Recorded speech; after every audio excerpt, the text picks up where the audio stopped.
You would think that a woman named after a plane, the daughter of the briefly famous emergency landing pilot, the Silver Eagle, would feel at home in the sky. At least she'd be comfortable with the idea of flight. Rather, I've spent my entire life close to the ground, not trusting that steel tube to stay aloft so far above land, and maybe not trusting the man flying it.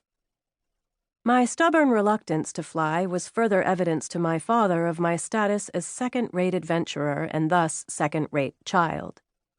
This battle over flight raged for my entire childhood. But airplanes never played as prominent a role in my life as they did from the 4th birthday of my son, Fred, until 3 months before his 5th. For those 9 months, I lived and breathed jets, helicopters, and fighter planes. I called my son Orville at his demand.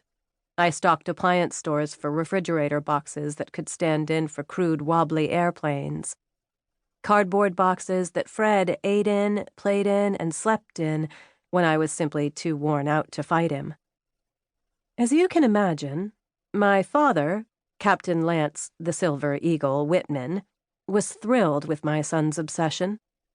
For those 9 months, I was elevated to the first-class status I had craved my entire life. My father saw me, and more important, he saw my son. He did everything he could to feed Fred's obsession. He sent us links to websites that categorized every aircraft that flew before 1965, and troubling gifs of planes crashing, which I dragged right to the trash.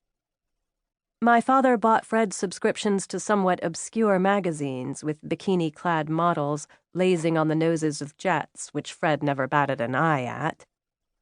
Whenever the Silver Eagle wasn't actively flying, and Fred was awake, he wanted to meet us at the airport, where we could sit by the windows that overlooked the runway, and he could answer Fred's questions about elevation and capacity, while Fred expertly removed each sprinkle from a donut to eat individually. Fred was the apple of my father's eye, and I was lucky enough to bask in the cast-off glow as the person responsible for shepherding Fred to and from my father. And then it was over. The morning Fred woke up and renounced his 7 a.m. viewing of planes and how they fly, I was immediately transported back to my 10-year-old self, the one who had refused to step onto Daddy's plane, knowing she'd pay the price, his silence, for days. Airplanes faded from Fred's mind as quickly as they had rooted themselves there 9 months earlier. He no longer called me Piper, and I became Mommy once again.